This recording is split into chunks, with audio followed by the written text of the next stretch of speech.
नमस्कार, स्वागत है आपका हम लोग में। मैं हूं नगमा। उत्तर प्रदेश का चुनाव जैसे जैसे नजदीक आ रहा है, चुनावी महाभारत हर नए दिन के साथ तेज होता जा रहा है। आरोप प्रत्यारोप, एक से एक बढ़कर जुमले। प्रधानमंत्री नरेंद्र मोदी ने उत्तर प्रदेश और सीएम योगी को जोड़कर अब ये साबित करने की कोशिश की है कि यूपी प्लस योगी सबसे उपयोगी हैं। कहां दंगा हो जाए, कहां आगजनी हो जाए, कोई नहीं कह सकता था। सूरज डूबता था तो कट्टा लहराने वाले सड़कों पर आ धमकते थे। ये कट्टा गया कि नहीं गया? ये कट्टा जाना चाहिए था कि नहीं जाना चाहिए था? आज पूरे यूपी की जनता कह रही है,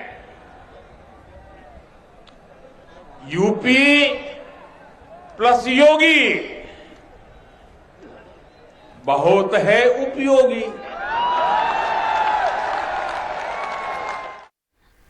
यूपी प्लस योगी बहुत है उपयोगी, बड़ा अच्छा नारा दिया है प्रधानमंत्री ने। जवाब में समाजवादी पार्टी के अध्यक्ष अखिलेश यादव ने पीएम नरेंद्र मोदी का नाम बीच में जोड़कर इस समीकरण को राज्य के लिए सबसे अनुपयोगी करार दिया।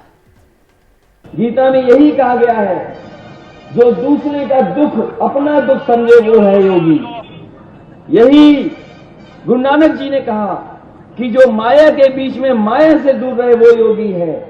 बताओ, हमारे मुख्यमंत्री जी पहले उदाहरण हैं जो योग वास्ते सीधे कुर्सी पे बैठ गया है।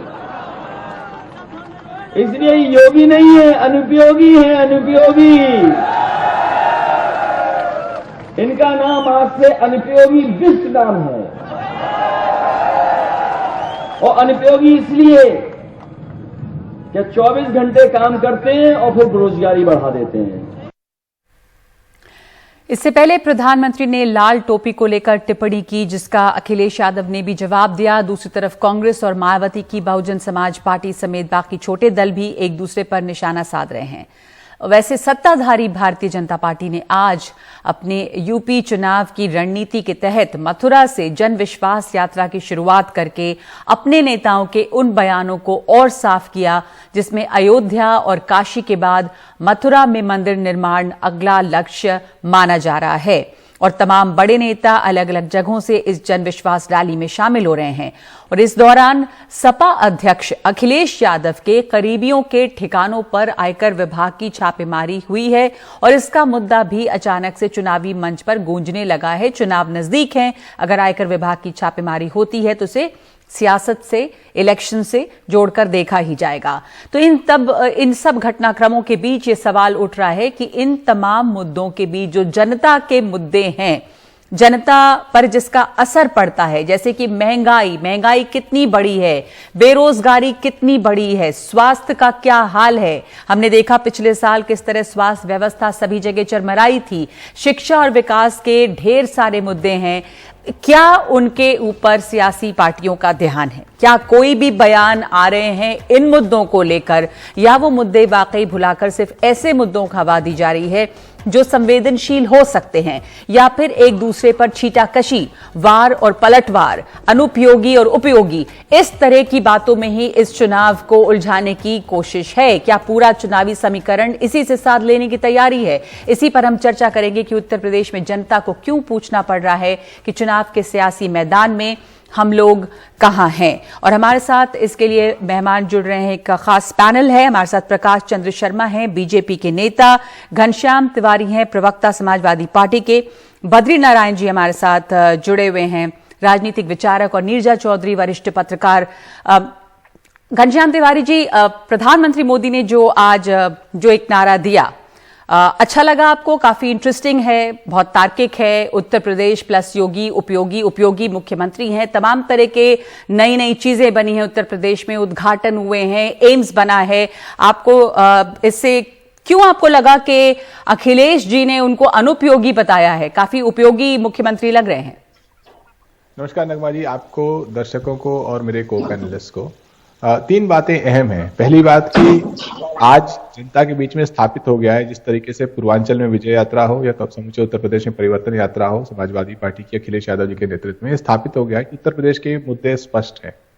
युवाओं को रोजगार चाहिए, आम जनता को जो प्रतिदिन जो प्राइस राइज हो रहा है, महंगाई बढ़ रही है, उससे निदान चाहिए। लोग गरीब हो रहे हैं, चीजें महंगी होती जा रही हैं। समाज को अमन चैन चाहिए और सरकार किसकी दहशत में लोगों को जो डाल रही है, अन्याय कर रही है, जैसे कि अजय मिश्रा टेनी जैसे लोग मंत्री बने हुए हैं, इस माहौल से मुक्ति चाहिए। लेकिन घनश्याम जी, मैं आपसे सवाल पूछ रही हूँ, ये सब तो चाहिए जनता को। ये मैंने भी कहा कि जनता के जो मुख्य मुद्दे हैं वो बेरोजगारी है, महंगाई है, शिक्षा है, स्वास्थ्य है, पर कहां इसकी आवाज आ रही है? उपयोगी और अनुपयोगी की बात है, लाल टोपी की बात है, उसका अखिलेश यादव जवाब देते हैं, प्रधानमंत्री हमले करते हैं, तो कौन सी पार्टी इस मुद्दे को उठा रही है? देखिए, जितनी भी यात्राएं, मैंने ये इसलिए कहा कि तमाम अखिलेश यादव जी की यात्राओं में यही चर्चा हो रही है। लेकिन अगर देश के प्रधानमंत्री सुबह उठते हैं प्रधानमंत्री के रूप में और शाम होते होते वो उत्तर प्रदेश के मुख्यमंत्री बन जाते हैं, तो सवाल यह है कि उत्तर प्रदेश के मुद्दों को गौण करने से पहले तो वो उत्तर प्रदेश की अपनी ही पार्टी के मुख्यमंत्री को गौण कर रहे हैं। योगी उपयोगी हैं या फिर वो केवल कैसा लगा आपको ये नारा, उत्तर प्रदेश प्लस योगी उपयोगी? अभी प्रधानमंत्री को देखते जाइए, प्रधानमंत्री के नारों में कभी कोई कमी नहीं आई है, बस वो दोहराते नहीं है। जैसे अच्छे दिन आएंगे नहीं दोहराते, बहुत हुई पेट्रोल डीजल की मार नहीं दोहराते, 15 लाख हर अकाउंट में आएंगे नहीं दोहराते, 2 करोड़ रोजगार मिलेंगे नहीं दोहराते, बहुत हुई महंगाई की मार नहीं दोहराते, और अजय मिश्रा टेनी को खड़ा करके कहते हैं अपराध मुक्त प्रदेश बनाएंगे नहीं दोहराते। तो प्रधानमंत्री और भी कई सारे नारे देंगे। तो प्रधानमंत्री नए नारे ढूंढ रहे हैं। प्रकाश चंद्र शर्मा जी, पहले जो वादे किए थे, अच्छे दिन आएंगे, बहुत हुई महंगाई की मार और तमाम जो घनश्याम तिवारी जी ने याद दिलाया लोगों को अभी, उसको भूलकर अब नया नारा है उपयोगी, और अखिलेश यादव का जवाब अनुपयोगी। आपकी टिप्पणी? नगमा, अगर भविष्य देखना है तो हमें इतिहास देखना होगा, और प्रत्यक्षम किम प्रमाणम, सबके जनता के सब सामने है, जनता सब जानती है। देखिए, हमने जो कहा, ये पहले ऐसे प्रधानमंत्री हैं, पहले ऐसे मुख्यमंत्री हैं कि जिनका आप इतिहास देखें तो पब्लिक में काफी दिनों से है और उस पब्लिक परसेप्शन है और पब्लिक सब जानती है किस लेवल पे काम किया है। दूसरा, जो कहा वो किया, जो हमने कई चीजें हैं जो हमने तो बहुत हुई महंगाई की मार पे महंगाई की मार कहाँ कम हुई है? देखिए, अब जहां तक महंगाई का सवाल है, महंगाई एक यक्ष प्रश्न है और काफी हद तक सरकार ने काम किया है, और उसमें ठोस विचार है, ठोस कंसर्न है कि परमानेंट इसका सोल्यूशन क्या हो। आपका इंपोर्ट बिल क्या है, आपका एक्सपोर्ट बिल क्या है, डिपेंडेंसी क्या है, प्रोडक्शन क्या है। और हम सबको ये नहीं भूलना चाहिए कि पिछले 2 साल से कोरोना से हम अनसर्टेनिटी के माहौल में रह रहे हैं। जी बिल्कुल बिल्कुल, मैं आपकी बात समझ रही हूँ। प्रकाश चंद्र जी, एक और बात इसमें जोड़ दूं। आपने कहा कि जनता सब जान रही है, काम कर रहे हैं मुख्यमंत्री, लेकिन किसी भी रैली में, सभा में क्या काम कर रहे हैं, क्या हमारे मुद्दे हैं, क्या मुद्दे हैं बीजेपी के? क्या उपयोगी अनुपयोगी के ऊपर बात करना, क्या लाल टोपी के ऊपर बात करना, या लाल टोपी को लाल गाड़ी सिर्फ चाहिए, यही मुद्दे हैं क्या? उत्तर प्रदेश में मुद्दे क्या हैं चुनाव में बीजेपी के लिए? नगमा जी, लगता है पूरा भाषण आपने सुना नहीं, और जिन मुद्दों पे ये बात बोली जा रही है, जिन अवसरों पे ये बात कही जा रही है, उसमें चीजें बड़ी स्पष्ट है। उसमें स्पष्ट है कि हम कहीं शिलान्यास कर रहे हैं, कहीं जो हमने घोषणा की थी उसका हम ओपनिंग कर रहे हैं। तो ये विकास नहीं है तो क्या है? और उसके रिगार्डिंग बात है लोगों में जाना। जनतंत्र की, ये स्वस्थ जनतंत्र की परंपरा है, लोकतंत्र की परंपरा है कि हम बताएं कि हमने क्या किया है और किन कष्टों से जनता ने सहा है। अगर हम 5 साल पहले की यूपी की बात करें तो यूपी के आंकड़े सबके सामने हैं। ये परिवारवाद के पुरोधा हैं अखिलेश यादव जी, जिनको आप प्रमोट कर रही हैं, जिनका विषय हम उठा रहे हैं, और घनश्याम तिवारी जैसे लोगों की मजबूरी है इनको सपोर्ट करना, चूंकि इनको परिवार की विरासत में राजनीति मिली है। जबकि हम मोदी जी की और योगी जी की बात करें तो ये अपनी कर्मठता की वजह से है, पब्लिक लाइफ में है और शुचिता का परिचय देते हुए हैं। आज तक कोई करप्शन का आरोप नहीं लगा और जनता इनके साथ है। जिस तरह का अपराधीकरण यूपी में था, मैं सवाल ये उठ रहा है, अभी अपराधीकरण का प्रधानमंत्री ने सवाल उठाया और कहा कि जैसे ही सूरज डूबता था कट्टे लहराने लगते थे। लेकिन सवाल अब ये उठ रहा है कि जो मंत्री हैं, अजय मिश्र टेनी की बात हो रही है और बार बार सब सवाल उठा रहे हैं, उन पर कार्रवाई क्यों नहीं? देखिए, जहां तक कार्रवाई की बात है, कानून अपना काम कर रहा है। उनके पुत्र उसमें कन्विक्टेड थे, वो आज जेल के अंदर हैं। और किसी को, पिता पुत्र को साथ में लेना, चीजों को साथ में लेना, मतलब कोई, मैं नहीं समझता हूं कि जो कानूनन चीजें हैं, एक हाईकोर्ट ने कमेटी बनाई हुई है, हाईकोर्ट के जज उसके अध्यक्ष हैं, उसके प्रति जांच कर रही है, तो ये लोकतंत्र का कौन सा तरीका है कि हम अपना फैसला सुना दें उसके पहले? तो घनश्याम तिवारी जी, आप लोग जो अजय मिश्र टेनी की बात उठा रहे हैं बार बार, ये कानूनी प्रक्रिया के तहत है, क्या ये सही है? दूसरे, जब प्रधानमंत्री ने जिस बात की ओर इशारा किया उसमें कितनी सच्चाई है? और ये सब उत्तर प्रदेश में लॉ एंड ऑर्डर का क्या हाल रहा है पहले भी और अभी भी? क्या आपको लगता है कि पहले बहुत अच्छी थी लॉ एंड ऑर्डर की व्यवस्था और अभी बहुत खराब हो गई है? प्रधानमंत्री ने साफ कहा और बहुत लोग इस बात से अग्री करेंगे कि किस तरह का गुंडा राज पहले भी रहा है। उन्होंने कहा कि सूरज डूबते ही कट्टे लहराने लग जाते थे। 302, 147, 323, 504, 506, 452 ये भारतीय जनता पार्टी के लकी नंबर नहीं है। ये उन अपराधों की केस की संख्याएं हैं आईपीसी की जो अजय मिश्र टेनी के ऊपर पिछले 21 सालों में लगी हुई हैं। कैरावैन मैगजीन उनके ऊपर पूरा लेख छापता है जिसकी शुरुआत इससे करती है किस तरीके से उनके ऊपर आरोप है उन्होंने दिन दहाड़े एक युवक को गोली मारी आज से 21 साल पहले, और 21 साल बाद वो मामला कोर्ट में लंबित है, उसके परिवार को धमकाया जाता है। तो जो व्यक्ति इस हिस्ट्री के आधार पर किसानों को धमका रहे थे, वो अपने गृह राज्य मंत्री होने के दम पर किसानों को नहीं धमका रहे थे। वो जिस कट्टे की बात प्रधानमंत्री करते हैं वो कट्टा तो उनका बेटा लहरा रहा था। प्रकाश चंद्र जी, जिस कट्टे की बात प्रधानमंत्री कर रहे थे वो कट्टा इनके बेटे लहरा रहे थे। जिस तरह किसानों को कुचला गया है, ये बात तो एसआईटी की रिपोर्ट में अब सामने आई है। देखिए, एसआईटी की रिपोर्ट भी, एसआईटी भी उसी राज्य सरकार के अंतर्गत काम कर रही है, तो आपको पता चलेगा कि न्यायिक प्रक्रिया हमारे कितना स्पष्ट है। एसआईटी अपना काम निष्पक्ष तौर पे नहीं कर पाएगी क्योंकि वो उसी सरकार के मातहत कर रही है। जो मंत्री जो है पद पे बने रहेंगे तो किस तरह से एसआईटी काम करेगी? ये आपका परसेप्शन है। घनश्याम जी ने कहा 21 साल पहले, 21 सालों में कितनी बार सरकार रही है समाजवादी पार्टी की उत्तर प्रदेश में? क्या कारण था इन्होंने एक्शन नहीं लिया? इसका मतलब है कहीं ना कहीं मतलब जो है दाल में कुछ काला है। सिर्फ राजनीति के समय ऐसी चीजों को चमकाने में और जनता को भ्रमित करने में, देखिए जनता जानती है, जनता समझ चुकी है। आज महंगाई का कंसर्न है, आज बाकी चीजों का कंसर्न है, जनता जानती है और वो सरकार के साथ है कि कहां कैसे करना है, महंगाई कैसे कम करनी है, प्रोडक्शन कैसे कम करना है, प्रोडक्शन हमें अपना स्वावलंबी कैसे बनना है। जहां तक अपराधीकरण की बात है, मैं एक छोटा सा एग्जांपल दूं।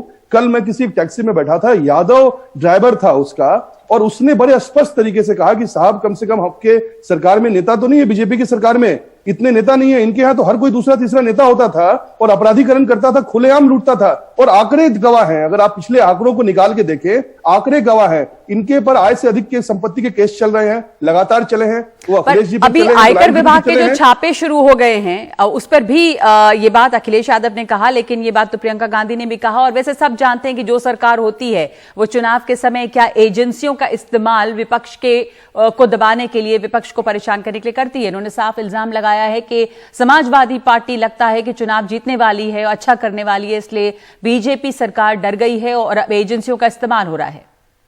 हाँ, नगमा जी, हंसी आती है मुझे इनके विचारों पे और इनकी सोच पे। देखिए, अगर ऐसा है, अगर छापों से देश की राजनीति तय होती तो खुलेआम छापे होते, इनके सारे नेता जेल में बंद होते, झूठे केस चल रहे होते। ऐसा बिल्कुल नहीं है। कल जिन लोगों के यहाँ छापा हुआ, उनका बैकग्राउंड समझने की जरूरत है। यहाँ की राजनीति कर रहे हैं, वो कहीं पे कॉलेज चला रहे हैं, कहीं पे मेडिकल कॉलेज है, कहीं पे कंप्लेन मिली है। और इस सरकार ने तो एजेंसीज को स्वावलंबी बनाने के लिए, ट्रांसपेरेंट बनाने के लिए उनको टेक्नोलॉजी के माध्यम से और ज्यादा जोड़ा है और ट्रांसपेरेंट किया है। और हमारे सामने लोकतंत्र है, कोर्ट है, इतनी एजेंसीज हैं, लोकपाल है, सीबीसी है, सारी चीजें हैं। ठीक है, क्यों नहीं जा रहे? एक छोटा सा कमेंट पहले बद्री नारायण जी और नीरजा जी से। बद्री नारायण जी राजनीतिक विचारक है, आप इसकी टाइमिंग पर क्या कहेंगे? जो अभी पहले तो अगर देख लें आयकर के छापे जो हुए हैं, उसके बाद हम आएंगे कि उत्तर प्रदेश के चुनाव में जो मुद्दे हैं वो दरअसल क्या हैं। कहने को सभी पार्टियां कह रही हैं कि महंगाई है और विकास करना है, लेकिन जो रैलीज हैं, जो जनसभा हो रही है, उसमें कहां हैं ये मुद्दे? बद्री नारायण जी। नगमा, एक तो ये है कि चुनाव के समय हर चीज का चुनावी अर्थ हो जाता है। कोई अगर प्रक्रिया चल रही है तो उसके चुनावी पार्ट होते हैं। तो इस पर तो हमारे जो पैनलिस्ट साथी हैं वो ज्यादा बेहतर बता सकते हैं, जो पॉलिटिकल पार्टियों के प्रवक्ता है। लेकिन मैं इतना कहना चाहता हूं कि चुनाव प्रचार है क्या? चुनाव प्रचार एक लोकप्रिय भाषा का निर्माण है जो कि जनता से कनेक्ट करती है और इसके लिए तरह तरह के प्रतीकों का खोज राजनीतिक दल करते हैं। ये जो अभी उपयोगी जो एक प्रतीक खोजा प्रधानमंत्री ने, प्लस योगी, उसके पीछे अगर आप देखेंगे तो एक खास तरह का ट्रांजिशन है। यानी वो ट्रांजिशन क्या है? बीजेपी की 2014 के बाद की जो राजनीति है वो एस्पिरेशंस जगाने की, जिसको कहते हैं ना, सच को जब आप सपने में बदल दें। सच कभी भी अकेला एक मेटा लोकप्रिय भाषा नहीं बनता, लेकिन सपने बन जाते हैं। तो सपने का निर्माण की एक पूरी राजनीति वो रही है भाषा। क्या इस समय एक नए सपने का निर्माण हो रहा है या किया जा रहा है? बिल्कुल, मैं वही कहने जा रहा हूं कि अब क्या है कि सेकंड फेज में बीजेपी उन सपनों को की मैपिंग को सच की मैपिंग दिखा रही है कि भाई देखिए ये इतने हाईवेज, इतने बड़े बड़े मेगा प्रोजेक्ट्स, इतना ये जो विकास के वो ये सब हम लेके आ रहे हैं। तो अब ये बड़ा यानी उत्तर प्रदेश का ये चुनाव एस्पिरेशनल कम्युनिटीज के लिए बड़े सपनों के निर्माण और उसकी एक मैपिंग उसके ग्राफ तैयार करने का चुनाव भी। जी नीरजा जी, आपका कमेंट मैं वापस आऊंगी बद्रीनारायण जी आपके पास एक ब्रेक के बाद, पर ब्रेक में जाने से पहले नीरजा जी आपका कमेंट, जिस सपने की बात कर रहे हैं बद्रीनारायण जी, एक बहुत बड़ा सपना, किस तरह के हाईवेज, कितने एम्स, कितनी तरह की नई नई योजनाओं का और कितने तरह के उद्घाटन, और ये जो काशी विश्वनाथ कॉरिडोर और उसके बाद मथुरा की बात जो हो रही है, और आज जो यहाँ पर जन विश्वास यात्राएं शुरू हुई हैं, तो ये उत्तर प्रदेश का चुनाव किस चीज के बारे में दिख रहा है? क्या ये एक नया सपना बना रहा है? और ये जो उत्तर प्रदेश प्लस योगी उपयोगी, इसको आप कैसे देख रही हैं? देखिए, हर चुनाव में नए नारे आते हैं और आना भी चाहिए। आप कैसे जनता का ध्यान अपनी तरफ आकर्षित करेंगे, ये आप पे निर्भर है। और उपयोगी एक बहुत अच्छा नारा है जो प्रधानमंत्री ने दिया। अनुपयोगी अखिलेश यादव की तरफ से उसका काउंटर है। इन दोनों के बीच सब चीजें आ जाती हैं। अगर योगी आदित्यनाथ अनुपयोगी नेता की तरफ रहे, उनका अनुपयोगी शासन रहा है, तो ऑपोजिशन उसको सामने ला रहा है, तो कोई आपत्ति नहीं है। सवाल है क्या हल्कापन आ जाएगा कैंपेन में, वो देखने लायक चीज होगी। मेन मुद्दा है कि चुनाव की घोषणा से पहले जिस मजबूती से प्रधानमंत्री उत्तर प्रदेश में उतर रहे हैं, जैसे आपने जिक्र किया, चाहे काशी कॉरिडोर है, एक्सप्रेसवे है, हर जगह प्रधानमंत्री हैं। तो क्या क्या भाजपा को यह एहसास है कि कहीं ना कहीं योगी आदित्यनाथ की लीडरशिप में खामियां हैं, पर्याप्त नहीं है एज अ चुनाव का मैसेज? क्योंकि जिस तरह से 14 में प्रधानमंत्री मुद्दा थे, 17 में थे, 19 में थे, 22 में भी ऐसे लगता है चुनाव प्रधानमंत्री के नाम पर ही लड़ेंगे, और ये अखिलेश यादव वर्सेस नरेंद्र मोदी चुनाव लड़ता है। आप कह रहे हैं कि ये जो चुनाव है उत्तर प्रदेश का, और प्रधानमंत्री जितनी मजबूती से उत्तर प्रदेश के चुनाव में मौजूद हैं और नजर आ रहे हैं, ये चुनाव अखिलेश यादव बनाम प्रधानमंत्री एक तरह से होता हुआ नजर आ रहा है। और यही सवाल है कि जो यूपी का महाभारत है, उसमें ये उपयोगी अनुपयोगी के नारे कितने चलेंगे? क्या ये नए नारे हैं? क्या ये असली मुद्दों को हल्का बना रहे हैं? क्या इनके बीच असली मुद्दे हल्के हवा होते जा रहे हैं? एक छोटा सा ब्रेक हम लौटते हैं इस चर्चा पे।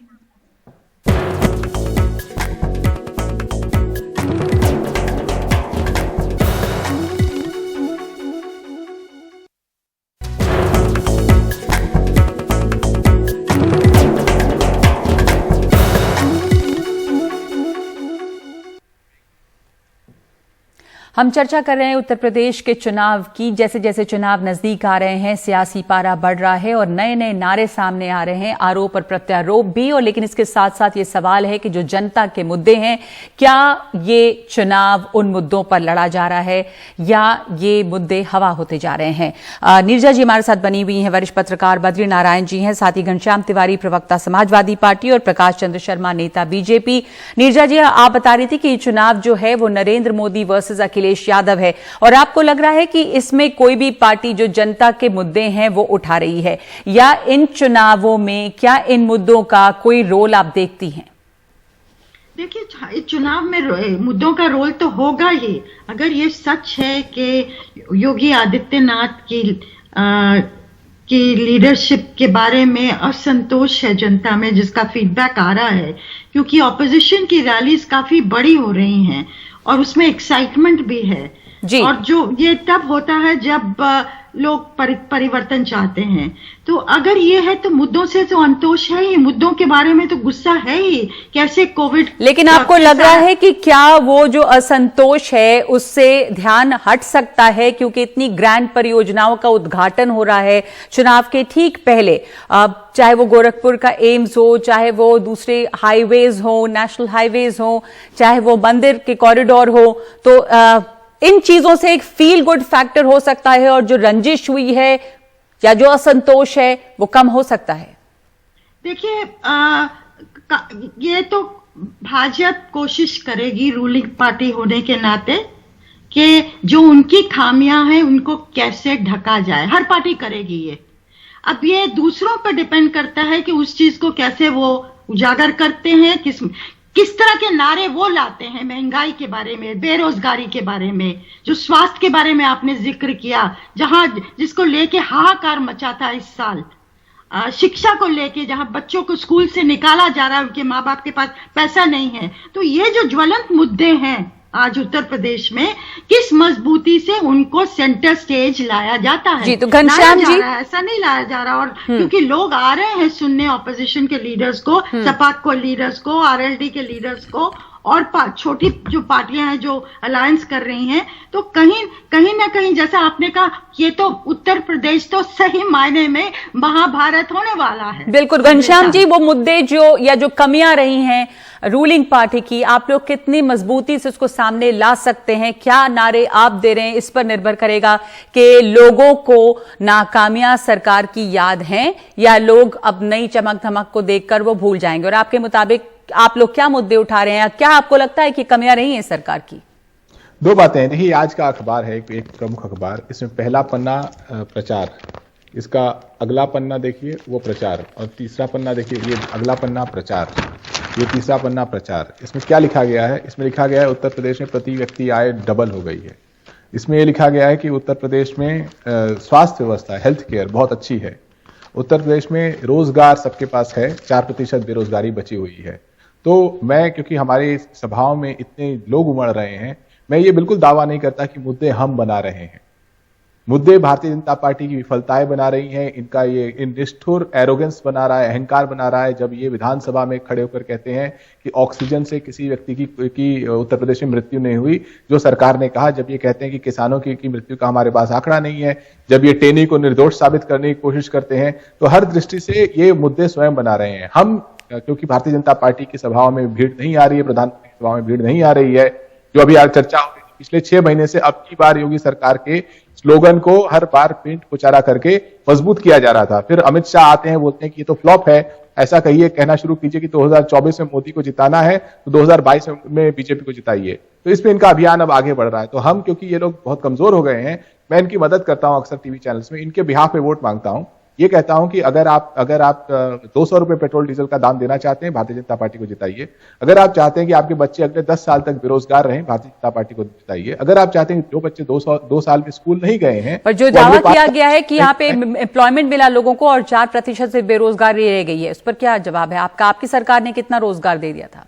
मुझे लगता है कि कुछ चीजें हैं, जैसे महंगाई है, बेरोजगारी है, कोविड में किस तरह की व्यवस्था थी, या समाज में जो आपसी अमन चैन है, ये इनके दावे खोखले हैं और मोदी योगी तमाशा उसे ढक नहीं सकता है, क्योंकि तो लोगों के मुद्दे हैं। लोगों को पता है कि वो गरीब हुए हैं, सरकार अमीर हुई है, सरकार निष्ठुर हुई है, और हम विपक्ष में जाकर के कहें कि महंगाई है और महंगाई नहीं हो तो लोग मान थोड़ी जाएंगे। जो आज अपने घर की रोजमर्रा की चीजों को जुटाने में जुटा हुआ है और फिर भी पूरी नहीं हो पा रही है, उसे पता है कि उसकी क्षमता घट गई है। प्रकाश चंद्र जी, भीड़ आ रही है समाजवादी पार्टी की रैलियों में और जो सर्वेज हो रहे हैं वो भले दिखा रहे हो कि अभी भी बीजेपी जीतती हुई नजर आ रही है, लेकिन जो गैप है, जो फासला है, वो धीरे धीरे कम हो रहा है और पॉपुलैरिटी बढ़ी अखिलेश यादव की, समाजवादी पार्टी की लोकप्रियता बढ़ी है। नगमा, परसेप्शन और रियलिटी में बहुत ज्यादा अंतर है। पर चुनाव राजनीति परसेप्शन से बहुत फर्क पड़ता है। नहीं, देखिए, हम परसेप्शन पे नहीं, हम रियलिटी पे लड़ते हैं। 2-3 मुद्दे हैं और निर्जा जी मुझसे सहमत होंगी। एक, हमने जो कहा वो किया, हमने अपने घोषणा पत्र में कहा और उसमें हमने डिसीजंस लिए, बाद में हमें वापस आना पड़ा, जो भी आना पड़ा पब्लिक डिमांड पे हमने उसको किया। दूसरा, जीरो टॉलरेंस की नीति है। अगर मैं एक एनसीआरबी का डेटा देख रहा था 2013-14 का, और उसके बाद 2020 का, 25 से 60% अपराध कम हुए हैं उत्तर प्रदेश में। और ये एनसीआरबी का डेटा बता रहा हूं, जिसका इन्होंने, घनश्याम जी ने चीख के हर जगह इन्होंने अपने हिसाब से उठाया, कैनवास में से अपनी सुविधा के हिसाब से कहा। वही अपराध में कह रहा है कि इन्होंने कितना कम अपराध हुआ है। और जो सबसे महत्वपूर्ण मुद्दा है नगमा, कि जो चाहे मोदी जी की बात करें, चाहे योगी जी की बात करें, बहुत लंबे समय से पब्लिक लाइफ में है। उत्तर प्रदेश में भी योगी जी, और गुजरात से और दिल्ली से लेके मान लीजिए माननीय मोदी जी, और वो वहां के सांसद भी हैं। और जो हमने घोषणाएं की, हमने एम्स घोषणा की, हमने उसको लागू किया, फीता काटा है। आज ऑपरेशनल है, आज हम लाख केसेस देख रहे हैं। आज वहां पे उत्तर प्रदेश में बच्चों की जो गोरखपुर में मौतें होती थी इनके राज्य में, हमने कैसे उसमें इमीडिएट काबू पाया, ये डेटा सबके सामने है। तो जनता है, सब जानती है। जहां तक है बात परसेप्शन की, जहां तक है बात महंगाई की, जहां तक बात है और चीजों की, तो ये जनता का अधिकार है कि अपनी सुचिता से देखें। भीड़ ही सिर्फ अगर पैमाना होती तो पूरे, अगर मैं बात करूं, हम जहां बंगाल में मोदी जी की रैली हुई, काफी ज्यादा भीड़ रही, हर रैलीज में भीड़ हुआ, बट वो वोट कन्वर्ट नहीं हो पाया। तो लोगों के अपने मुद्दे होते हैं, अपनी चॉइस होती है, जनता के बीच में छोड़ देना चाहिए। हम डिसीजन ले लें परसेप्शन के आधार पे, मैं ये नहीं मानता सही है। और हम तकनीक के माध्यम से चुनाव करते हैं, हमारे लोग हमेशा जनता के बीच में रहते हैं, इनकी तरह हम सीजनली आते। इनके अखिलेश यादव जी टोपी लगा के अभी 3 महीने से एक्टिव हो गए हैं, इसके पहले कहां थे?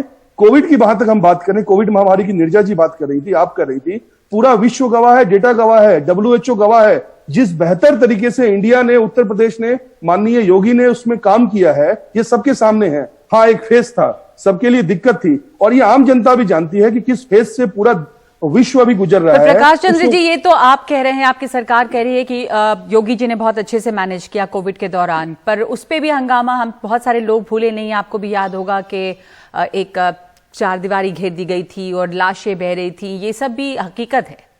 नहीं, देखिए, जो हुआ वो अपने हिसाब से उसकी जांच हुई है और सच्चाई है, मैं उससे कोई डिनाई नहीं कर रहा। लेकिन ये क्यों हुआ? डिमांड सप्लाई की बात थी, अचानक से जो कोविड की दूसरी लहर आई, उसके बाद जो हमने प्रिपरेशन किया, और जो लहर के बाद जो स्थिति उत्पन्न हुई, उसके तुरंत बाद जो एक्शन हुआ, और जिस प्रॉम्प्टनेस से हमने काम किया, आज ओमिक्रॉन में आप पूरे विश्व में देख लें क्या स्थिति हो रही है। दूसरे वेव में आप अमेरिका का एग्जाम्पल ले लें, आज टीकाकरण में देख लें हम कहां पहुंचे हैं। हम दावा कर रहे थे, पर वहां पे दावा तो नहीं, वहां पे दावा तो नहीं हो रहा, जो वो बदहाली है, सब आप सच कह रहे हैं दुनिया भर में, लेकिन ये तो नहीं कहा जा रहा कि बहुत अच्छी तरह से मैनेज किया गया था। पर इस बात पे सवाल उठते हैं कि जब इतनी बदहाली हुई और लोग दर दर भटक रहे थे, बहुत सारे लोग हैं, उनसे अगर जा के पूछा जाए कि ऐसा नहीं कि ऑक्सीजन की कमी की वजह से किसी की मौत नहीं हुई, ऑक्सीजन की कमी हर जगह हुई थी उस दौरान, वहां पे कहना कि हमने बहुत अच्छा काम किया, तो ये लोगों को थोड़ा सा परेशान करता है।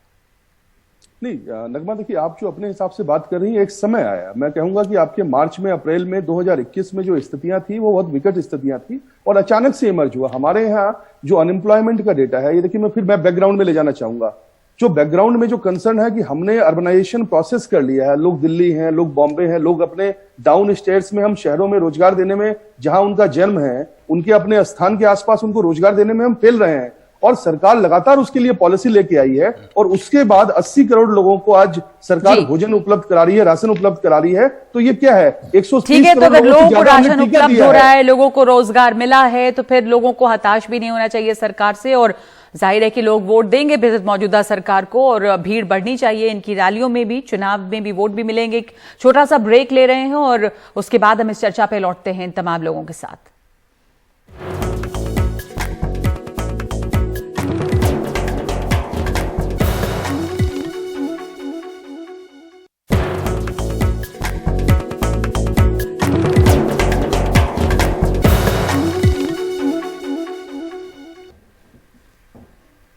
हम लोग चर्चा कर रहे हैं उत्तर प्रदेश के चुनावी महाभारत की। अपने अपने दावे कर रहे हैं तमाम पार्टियां, और इस बीच ये देखना है कि किन दावों पर कितना विश्वास करती है जनता। बद्री नारायण जी हमारे साथ मौजूद हैं, राजनीतिक विचारक, विश्लेषक।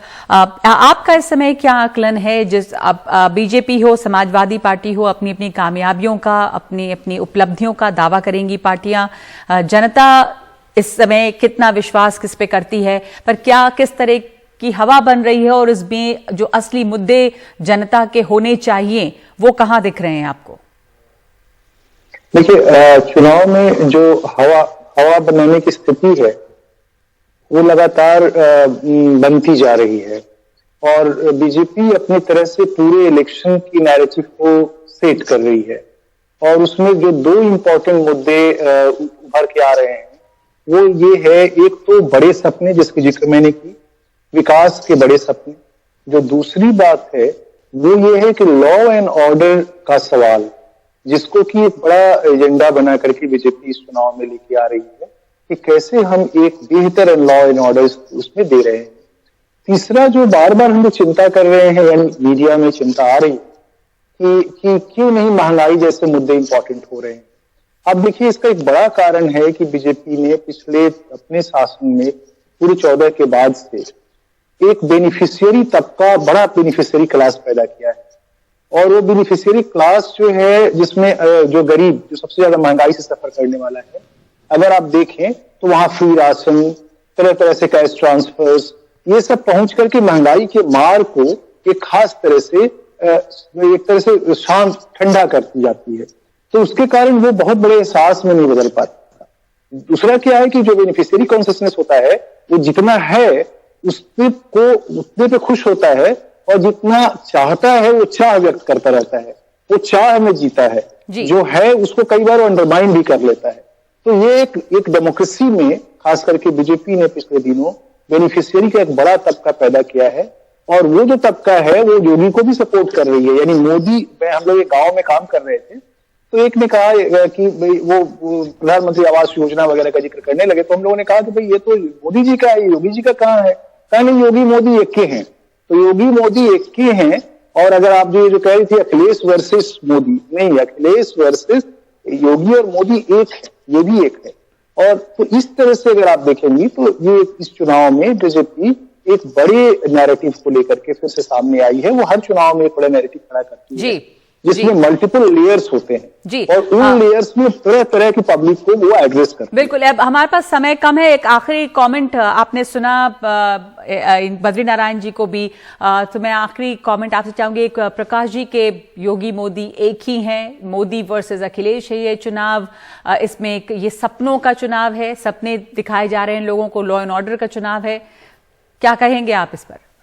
हाँ, नगमा बहुत स्पष्ट है। देखिए, ये जो चुनाव है, ये चुनाव कुशासन वर्सेस सुशासन का है। कुशासन इन लोगों ने दिया, सुशासन जनता के पास है, और उसके हिसाब से करिए परसेप्शन वर्सेस रियलिटी है।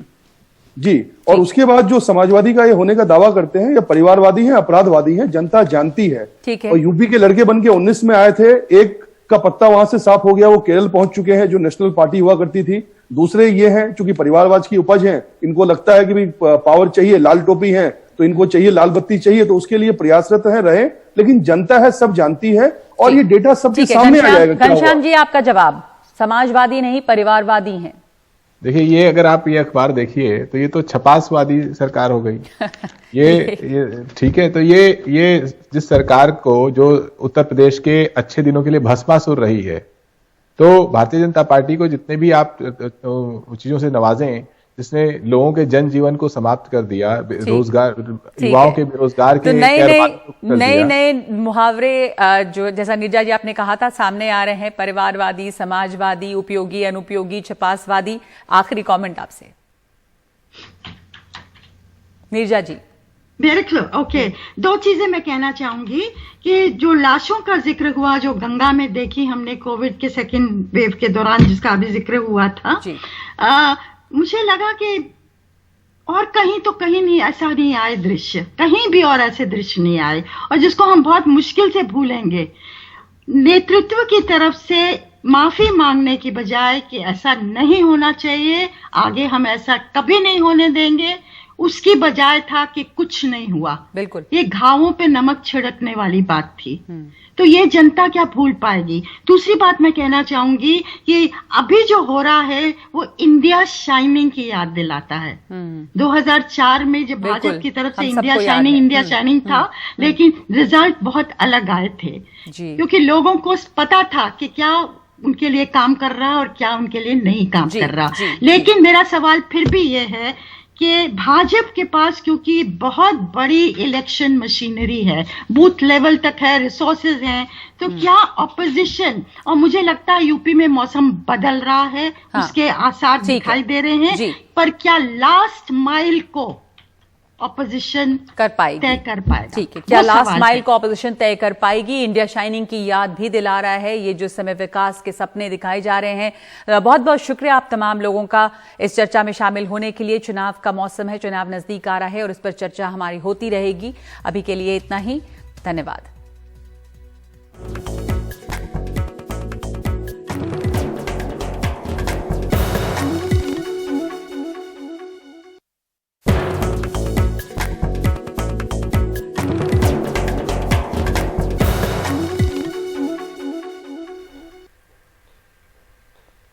और उत्तर प्रदेश में बीजेपी ने चुनावों में अपनी पूरी ताकत लगा दी है और इसी सिलसिले में शुरुआत की गई है जन विश्वास यात्रा की, जिसकी जो आज एक साथ 6 जगहों से शुरू हुई है।